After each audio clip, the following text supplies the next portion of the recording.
Hi everybody, welcome to Bread Stories. My name's Chris.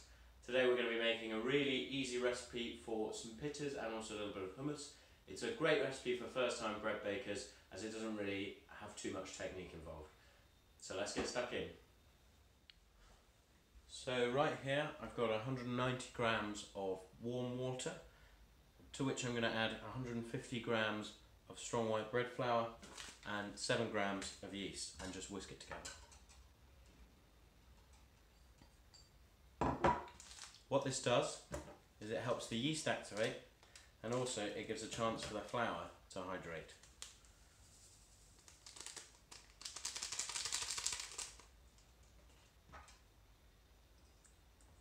So once that's all incorporated, we're just going to cover this with cling film and rest it for 15 minutes. So now that the dough has had a chance to rest, you'll see that there's a few bubbles and it's got a little bit thicker. So to that we're going to add just a tablespoon and a little bit extra of olive oil. And there's a little bit extra. And also 150 grams of plain flour and 5 grams of salt. Roughly a teaspoon. The reason that I use a mix of flours in this recipe is that when I was making other people's recipes that had just plain flour, I found them to be a little bit cakey. And when it was just bread flour, I found it to be a bit tough. So I'm just going to use my whisk to incorporate all this flour.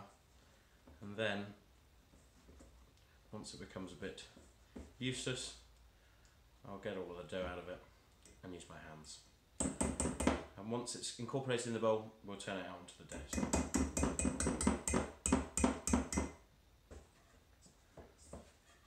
So now that it's come together into a little ball, I'm going to turn it out onto my work surface. Now if you find that it's a bit too sticky, you can add a little bit of extra olive oil, but I would refrain from adding any flour, just because otherwise you end up with quite a tough dough, and often with bread, the amount of flour is quite crucial to how the final dough is going to turn out. So you can see that this dough is uneven, it's got dry patches, so I'm just going to knead it for 10-15 minutes until we're left with a nice smooth elastic ball of dough. As far as kneading technique, I like to just do the classic where you take the dough in one hand, use the palm of your hand, push it out and then roll it back, and then turn it and keep going. But realistically, you just need to beat the dough around.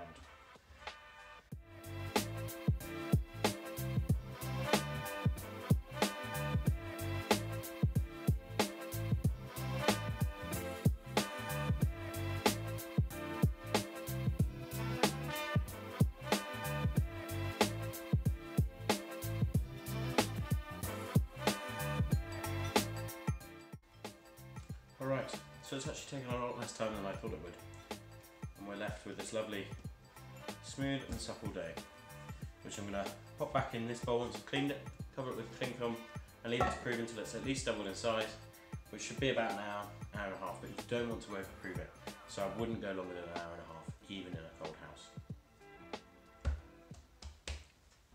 Alright, so it's been about an hour, just over an hour 15 minutes or so, and you can see that the dough is doubled in size, got a lot bigger, and if I take this out now, it's much lighter, very soft, and you can see some of the air there.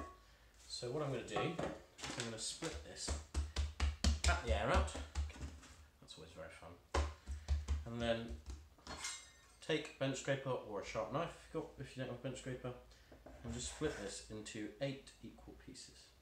So think about that.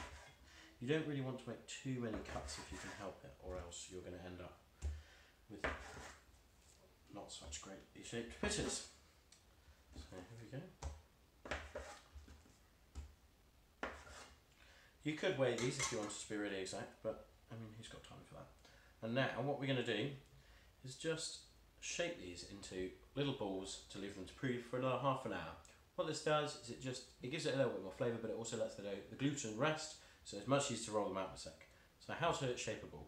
It's much easier to say than to describe, so you just bring the corners into the dough like this, you go. And what you want is a space where there isn't any flour, or you want it to be nice, because what you want to use is the surface tension of the thing. You take that and you wiggle it round like that. And what you're left with is a nice little ball. So I'll leave those to rest for half an hour and I'll do the rest.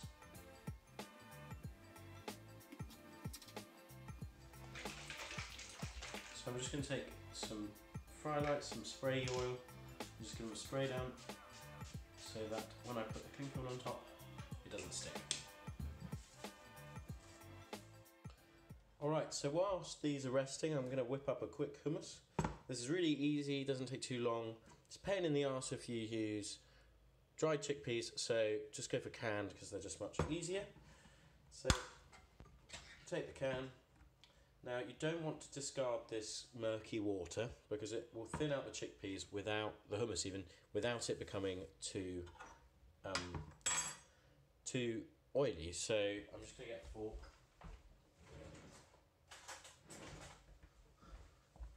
Get some of these chickpeas. I'm going to go strain these. I thought I could do it that way, but I can't. Okay, so I've strained my chickpeas now, and I'm just going to add as many as I can fit in my little tiny blender. Now, this recipe is a loose recipe in only name because this is how much I can fit in this tiny little blender I have. But if you can fit more, it's all about taste, this one. So I've got half a clove of garlic for this little thing. Remember, with garlic you can always add more, but you can't take any out. I'm going to use the juice of half a lemon, tahini, and a bit of extra virgin olive oil, and then let it down with a bit of water till it's my desired consistency, and that we should be good.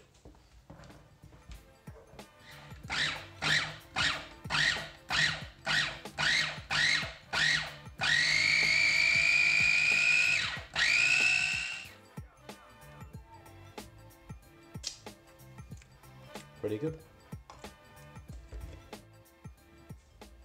Okay, so now comes the fun bit. We've got to shape these. I've got the oven preheated with a baking sheet in at 220 degrees C on fan, just nice and hot. And what we're going to do is we're going to use a placemat or a chopping board to slide them off into the oven like a pizza peel of some sort, just to make the transfer really easy. Take them about 5-7 minutes to cook, but let's get going. So you just want to take one of your balls of dough, press it out like this, take a bit of flour, and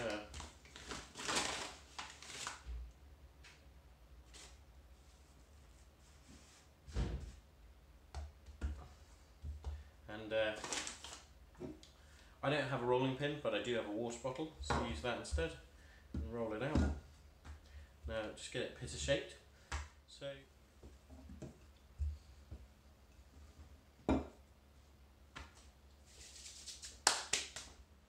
okay, so I'm going to take the pitas and I'm going to slide back like that, right onto this preheated baking tray. Oh, I fucked it up. There we go. As you can see, it's not too crucial. So 5-7 minutes, they'll puff up and we'll be ready to go. Okay, so it's just been just under 5 minutes, and they've puffed up nicely, and they're just starting to colour. You see it like that? You just want a bit of that colour, but you can see that they're really puffed up, but they're full of steam, so don't be careful when you touch them. Let's give these bad boys a try. So if you I've topped this with a little bit of paprika on my hummus. You can put olives, pepper, whatever you fancy. It's just tasty, whatever. So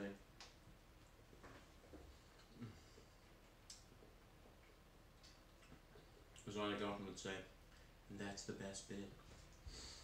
It's really tasty. I can't recommend making these enough. They're super easy, very hard to cock up, and they always, with this preheated baking sheet, you always get a lovely big pocket that you can fill with whatever filling of your choice. Take it to work, school. If you keep them in an airtight container, they'll stay fresh for a few days, but they do tend to go off if you can. But I mean, it's easy just to eat them really quickly. So thanks very much for watching our first episode. Not sure what I'm going to be making next. If you'd like me to regular thing, please comment in the comment section below. Like, comment, subscribe, share with your friends, tell everyone, follow me on Instagram and Twitter, and I post regular baking updates on Instagram if you want to find that. I hope you enjoy, and see you soon.